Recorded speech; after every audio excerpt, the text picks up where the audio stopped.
Haga dhaga'aa wal dhageessisaa. Miidiyaan Finfinnee News Neetwoorkiin tajaajila tamsaasaa afaanota sadiin hojjetu jabaatee itti fufee jira. Koottaa qooda lammummaa bahaa.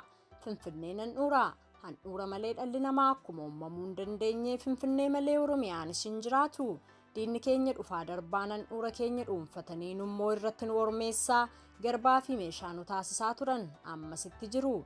Yeroo biyya abbaa keenya Aaddaa Raayyaa Maccaa fi Tuulamaa Qe'ee Booranaa fi Bareentummaa Dirree Caffeetumaa fi Muummee Gadaa galma Odaa Nabee Oromoo irraa fudhachuun maqaalee jijjiiranii duulli ololaa hamaan nurratti geggeeffamaa jirutti maqaa qofa tiksuuf osoo hin taane dhaloonni dhugaa ofii baruun biyyaa fi dhugaa isaa beekee akka tifkatuuf Finfinnee News Neetwoorkiin maqaa seenaa qabeessa kanaan miidiyaa moggaafamedha.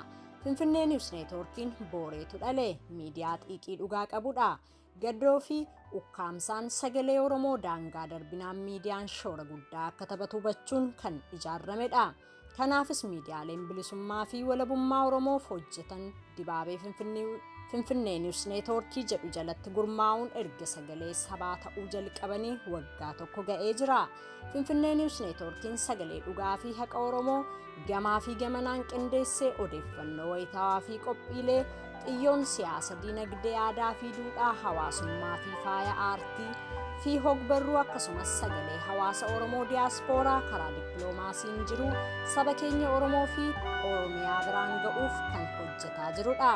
Kana qofa miti sagalee qeerroo bilisummaa Oromoo fi sagalee gaachana sabaa sagalee waraana bilisummaa Oromoo yookiis WBO fi injifannoolee obongololee Oromiyaa keessatti galmeessuu saba keenya ardiilee hundarra jiraatuu fi alagaa quba qabsiisuuf kan hojjetudha. Yeroo akkaan barbaachisaa ta'e kanatti Finfinnee News Neetwoorkiin karaa satalaayitii televiziyoonaan uummata keenya dhaqqabaa waan jiruuf itti fufee hojii gurguddaa akka hojjetuuf gumaacha hawaasa keenyaa guddaa waan ta'eef akka nu bira dhaabbattanii tinnistan waamicha dhalootaa isiniif goona.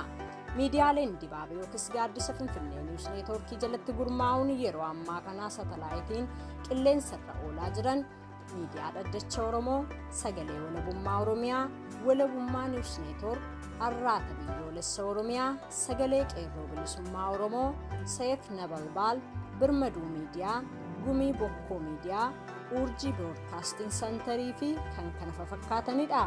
Kanaaf koottaa waliin taanee miidiyaa saba keenya madaaluu fi dhugaa Oromoo dubbatu taasisuuf gumaata keessaniin kennisaa. Finfinnee News Neetwoorkiin sagalee qabsoo fi qabsaa'otaa.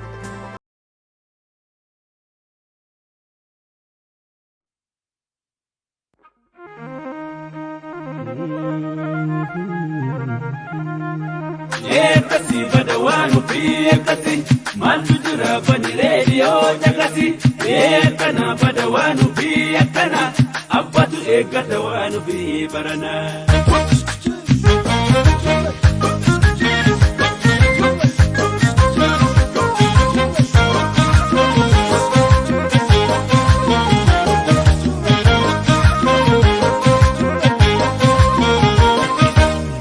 Bekani akka lubbuun koo si jaalatu odoo bekani akka lubbuun koo si jaalatu jiraachuun kee gati lubbuu kiyyaallee akkana jaaltu silaan hawwanii odoo bekani jennoo koo si eeguudhaaf akka wareegamtu lubbuun koo si eeguudhaaf akka wareegamtu lubbuun koo.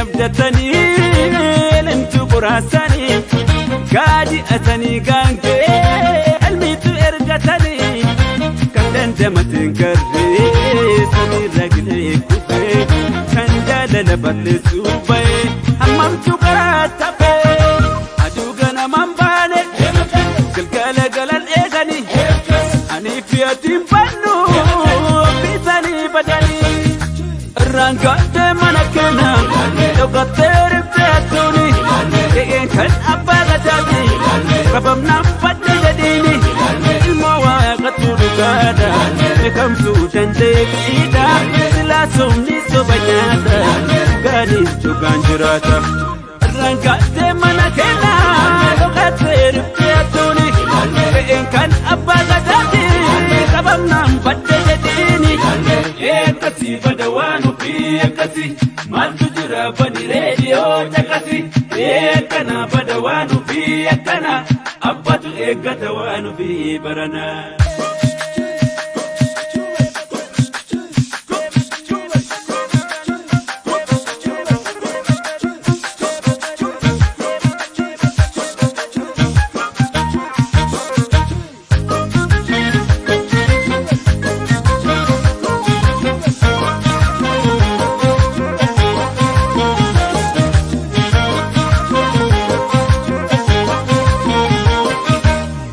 Bekani akka lubbuun koo si jaalatu odoo bekani akka lubbuun koo si jaalatu jiraachuun kee gati lubbuu kiyyaallee akkanaa jaaltu filaan hawwanii odoo bekani ejjennoo koo si eeguudhaaf akka wareegdee wareegamtu lubbuun koo si eeguudhaaf akka wareegdee wareegamtu lubbuun koo.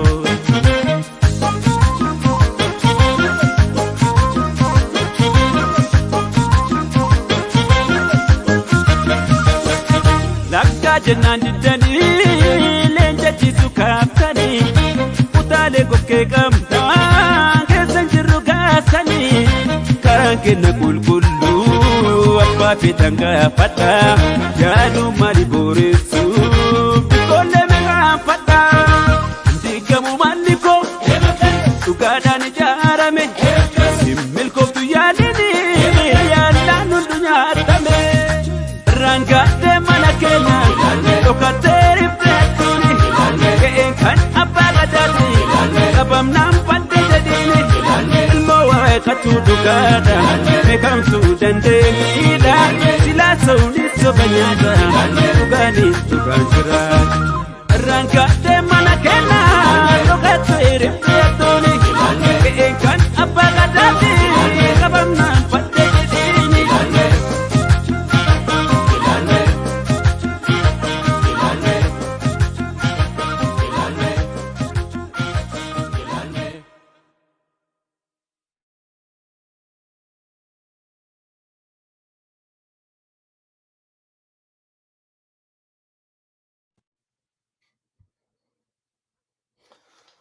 Hayyee hordoftoota keenya baga nagaan jiraattanii akkam jirtu. Har'a waa'ee Finfinnee News Networkii waliin dubbachuudhaa fi Finfinnee News Networkiin erga tajaajila isaa jalqabeetii waggaa tokko caalee jira. Tajaajila kanas kan inni jalqabeef qabsoo Oromootiif sagalee ta'uudhaa fi yeroo itti qabsaa'onni Oromoo sagalee dhaabantu ture akkuma isin beektanii keessumaa waggaa tokkoof fuuldura miidiyaan Oromoolleen hayyee hordoftoota keenya Finfinnee News Networkii kan jalqabne waggaa tokko ol ta'ee jira. Kan sababni nuti miidiyaa kana jalqabneefis sagalee qabsoo keenyaaf qabsaa'otaaf sagalee gahaan hin turre. Resourcing karaa miidiyaa jiru gahaan hin turre isa kana guutuudhaaf jalqabne jechuudha.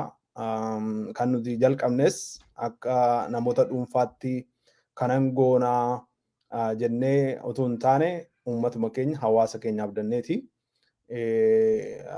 Hawaasa keenya kana abdannee jalqabne kun egaan Oromiyaan biyya guddaadha.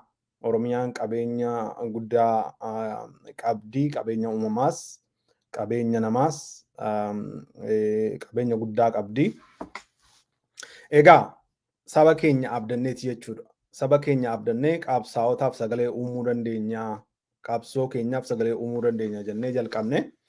Kan jalqabnes erga jalqabneeti milkoofnee mootummaa Ameerikaa biratti galmoofnee hojii jalqabne.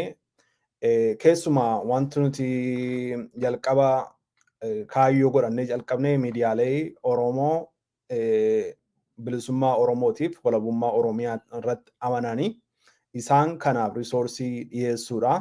Risoorsiin nuti immoo dhiyeessina jennee yeroo sanatti saba keenya bira qabsoon Oromoo ergaan inni lixa jiru bahaa akka inni ga'u inni kaaba jiru kibba akka inni ga'u inni giddu galeessa jiru handaara Oromiyaa bakka hundumaa akka inni ga'u kan dandeessisu toora saatalaayitiitiin tamsaasa biyyatti gochuu barbaanneeti.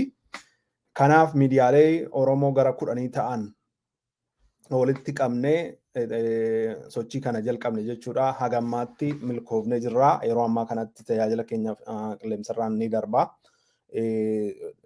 Sa'aatii 24 guutuu torban guutuu tajaajila kennaa jirra haga ammaatti. Akkuma beeksisa keenya keessatti dhageessan sagaleen waraana bilisummaa Oromoo kan inni biyyatti amma darbaa jiru karaa toora saatalaayitiitiin karaa Finfinnee News Networkiitiin akkasumas immoo sagaleen qeerroo bilisummaa Oromoos kan inni biyyatti darbaa jiru karaa toora Finfinnee News Networkiitiin miidiyaaleen akka Voice of Independent Oromiyaa yookaan immoo sagalee walabummaa Oromiyaa kan inni darbaa jiru karaa Finfinnee News Networkiitiin akkasumas immoo miidiyaan addacha Oromoo kan inni darbaa jiru karuma kana walabummaa News Networkiin kan inni darbu karuma kana Saayifana Balbaal kan inni darbu karuma kana miidiyaaleen dhiyeenya kana hojii jalqaban kan akka Birmaduu Miidiyaa, Urjii Broadcasting Center warroonni akkasii kun akkasumas immoo Gumii Bokkoo Miidiyaa biyyatti kan dabarsaa jiran karuma Finfinnee News Networkiitii jechuudha. Finfinnee News Networkiin haga ammaatti alarraati gargaarsa tokkollee hin qabu. Kan inni gargaarsa argatu uummata isaarraati, saba Oromoo irraati jechuudha. Hooggantoonni boordii mataa haatii qabaa. Boordiin Finfinnee News Networkii kun yeroo baay'ee fundraise gochuudhaan ofirraas buusuudhaan kan isaan jiraachisaa jiranii. Uummanni keenya, hawaasni keenya kaayyoo kanatti amanee akka sabaatti sagalee ga'aa akka qabaannu isa kanarratti amantanii akka nu bira dhaabbattan isin gaafannaa.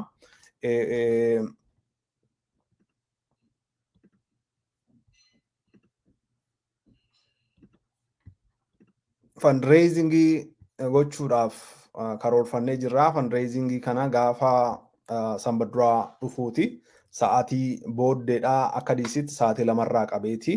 Akka Melbournetti sa'aatii 6 ganama waaree dura jechuudha. Akka diisitti sa'aatii 2 qabee. Karaa Zoomiitiin goonaa hundumti keessan warri dandeessan warri alaa warri keessaa argamaatii nuuf hirmaadhaa isiniin jennaani. Fundraising eventii Finfinnee News Network irratti argamaatii bira dhaabbadhaa isiniin jennaan. Namoota beektanitti namoota alaa keessumaa namoota biyya Ameerikaa, North Amerikaa, Awurooppaa, Austraaliyaa, New Zealand warroonni biyya akkasii jirtan kun warri akka biyya Saudi Arabiyaa faan Egypt, South Africa warri gargaaruu dandeessan hundumtinuu akka nu bira dhaabbattan jennaani. Warroonni Kanaadaa faa jirtan akka nu bira dhaabbattan jennaani. Sagalee qabsoo Oromoo kun yeroo itti barbaachisaa ta'e kanatti akka qilleensarraa hin buune hanqina dinagdeetiin akka qilleensarraa hin buune wal bira dhaabbannee miidiyaa kana haawutum jennaani. Miidiyaan kun kan Oromiyaati, kan Oromooti, kan hunda keenyaati jechuudha. Kanaaf bira dhaabbadhaa tumsaa isiniin jenna. Karaan ittiin seenuu dandeessan toora Zoomiitiin lakkoofsa 653 duwwaa 983 duwwaadha. Paaswoordiin isaa qubee xiqqaa R yookaan Raa qubee guddaa Faa lakkoofsa 3 qubee xiqqaa daa qubee guddaa haadhaa fi qubee guddaa naadhaa kana guutuudhaan seenuu dandeessu. Bakka kamirraa seenuu dandeessu biyyarraas bakka jirtan hundumarraa seenuu dandeessu. Sanbaduraa dhufu jechuudha. Fundraisingii keenya kanarratti argamaatiin waliin taasisaniin jenna. Turtiin keessan nu waliin haa ta'u. Sagantaa Ingiliffaatiin amma booddee walitti deebinutti asumaan goollamna. Turtiin keessan nu waliin haa ta'u. Galatoomaa.